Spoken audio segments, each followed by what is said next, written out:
The other thing I want to do is I just want to take a quick look, the other set of code here, and this is doing the actual supplier audit. And you'll notice, I mean, like similar thing, a couple of new nuances, like it's telling Excel what format the date is in. Like that's important because it has to understand, like date can be in several formats, as we know. Like you could actually write out the month, you could put the number of the month, you could have the full 4-digit year, it could be a 2-digit year. So you basically you have to tell it like what format is the year, or what format do I want it in. So that way it knows how to process all the information. If it's a date, this is what's going to be understood. Okay, that's important. But again, that's kind of like a similar to the long and all the other variables. Like it's just a nuanced thing that AI should figure out for you, or you can look it up or troubleshoot it yourself. So again, sheet 3 exists. It's doing the same similar things. I mean, what this is really going to do, the only difference is, and it's actually a shorter code, is at the end of the day, it's going to look at, it's going to do some math. It's going to say, what's the day range between, last audited and first entered. And that's what it's doing right here. So it's saying days since, which is a new variable that it's creating, is saying, take the current date, subtract the audit date, and store it in this value, okay? And then once you have that for that individual row, because remember, we're going row by row here, again, to the last row. So it's evaluating every row. So this supplier, when was the last audited versus first entered? Okay, it's looking at that number.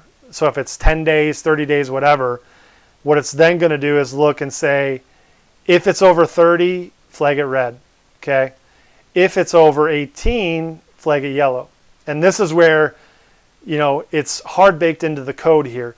You could theoretically put this in cells. Like what you could do is say, like yellow is 18, yellow, and then the next one over, the next cell over 18, red, next cell over 30.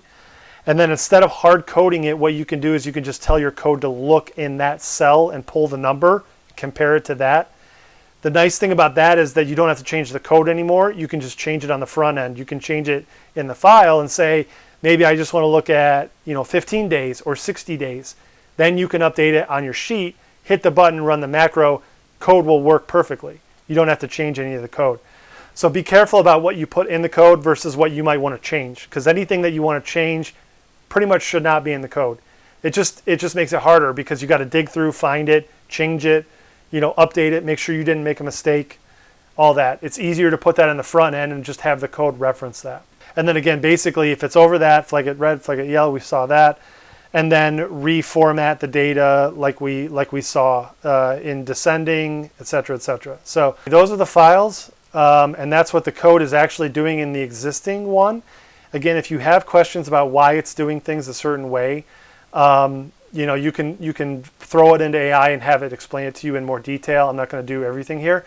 And the other thing to note is everything might be done differently. Like a human might be doing this totally different, and you could do it perfectly fine a different way. Okay, so there are many ways to do code within Excel and just in general. As you get more familiar with code, you can start to try some of these things out. And sometimes that's better, like if you want to just run basic for loops or, if statements or, while statements. There are different ways you can do things that might be a little bit easier for you just to like prototype things versus go the full-blown AI route, because AI might put a whole bunch of things into it that you don't understand. So what I recommend with AI is kind of go step by step with it.